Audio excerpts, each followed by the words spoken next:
It Or can the work. vocal melody? It Or can all of work. them? Yeah, it can work three ways. Can it? Okay. Yeah. Sometimes you're humming a melody. Sometimes you're babbling a few lyrics. And other times you have a guitar in your hand and you're kicking out some notes. Right. And the main thing is to realize at the moment that you're dabbling here with something creative that could become a song, Right. could grow. So it's a matter of being at the right place at the right moment, having something to record it on, a piece of paper to write it down on. It could be 3 in the morning. You get out Right. of bed and write down an idea, Right. or just let it go and hope you're gonna remember. And if you remember the next day, and it keeps coming back, then that's already a sign. That's a good thing. This is a really good It's like thing. if you hear a song over and over again, you start singing the Yeah, chorus with it. What keeps a musician going after all these years? In your case, you're just going. You're like the Energizer Bunny. You're just going and going and going. Well, I love life, and I love music and life. That's good. That's what makes my world turn. What is it like? I mean, to me, it would be a thrill. But when you're on the road, you're driving in your car, you're in a hotel room or whatever, or at home, and you hear your own song played on the radio. How does that feel to you? Good. That feels good because every artist, whether he's a painter or a sculptor or a musician, needs recognition and appreciation and promotion of his work and publicity, and it's all there in the machine, which is connected to our music and our art, if you like. So it's all a part of it, and it shows that it's working and it's healthy, and that we're on the right track. Are there any particular times in your career where that you would, with Crocus, that you would say is a shining moment? A mixture of Swiss and Maltese, two countries which have a lot of musicians, a lot of talented people living Right. there, but nobody actually. It's comparatively small countries, Malta being even smaller than Switzerland and so on, but we never had had the talent that got as far as, the fusion of both, going to number 24 in the Billboard charts, with Right. a Headhunter album. That was like a really big achievement. Right. We were on the Headhunter tour in 1983, and that was the biggest tour because we played in the biggest venues. Right. That was the highlight, and I know it can be achieved again if things keep going as they are. What are your favorite touring memories or highlights on the road? I Like once Denmark? walked from Denmark to Germany. No, I didn't. Being left behind on I the gas didn't- station in Denmark. This was incredible. About 3 o'clock in the morning, I'm sitting alone in the lounge of the bus with a candle and a glass of grappa, meditating on the day, on the tour and everything. Andrea, the bus driver, stops. She pulls into the petrol station. She told me, "I'm going out just for a coffee and to the toilet." So I said, "That's okay, it's cool." And then I thought, well, I need to go to the toilet too.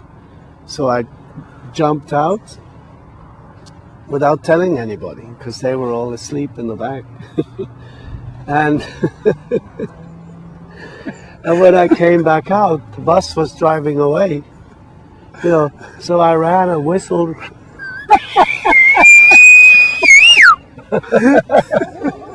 But nobody heard me except the dogs.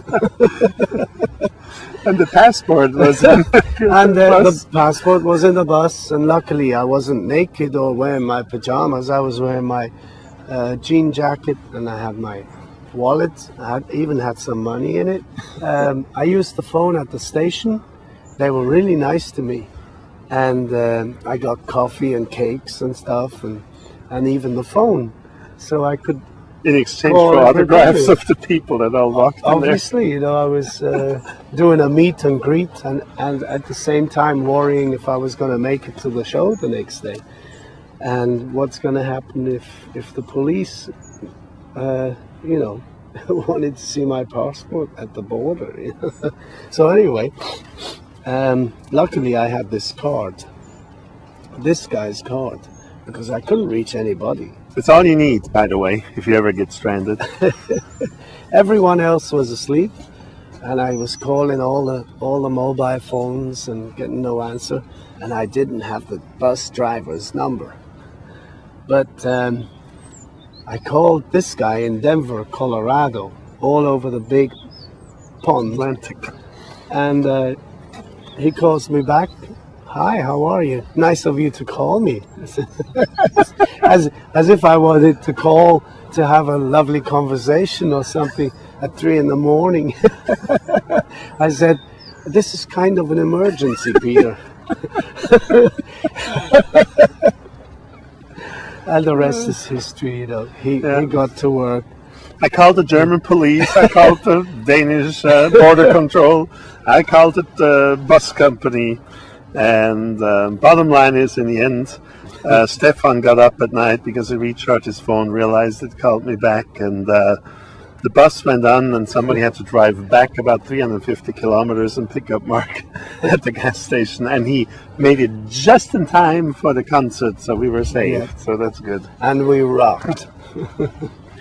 Crocus has been called a classic rock, and a metal band.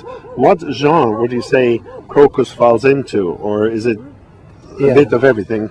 Well, I mean, Crocus was inspired by the old hard rock bands before the term heavy metal existed. And we regarded ourselves as being a hard rock band, you know. Right. It's like,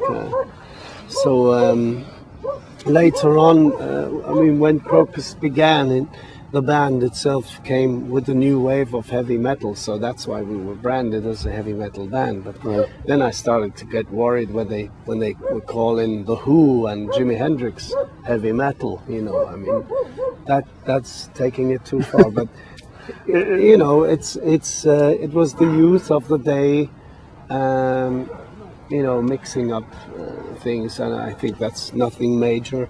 So call us what you want, as long as you mean Crocus. What do you feel has the Globe Club, for the fan more so, done on your website? I think the Globe Club for Clan and Fan has revolutionized our website, because, you know, the newsletter from the website is actually reminding the fans who before were not communicated with, because a website doesn't communicate on its own and tell them, hey, there's something new on the website, but the newsletter does, and they come on and check new things out, and it's a great way of letting people know now you should look into the website, and you know, then questions start coming in. That's also a great thing, right? Through Mr. Peter Valti, I think you know the guy.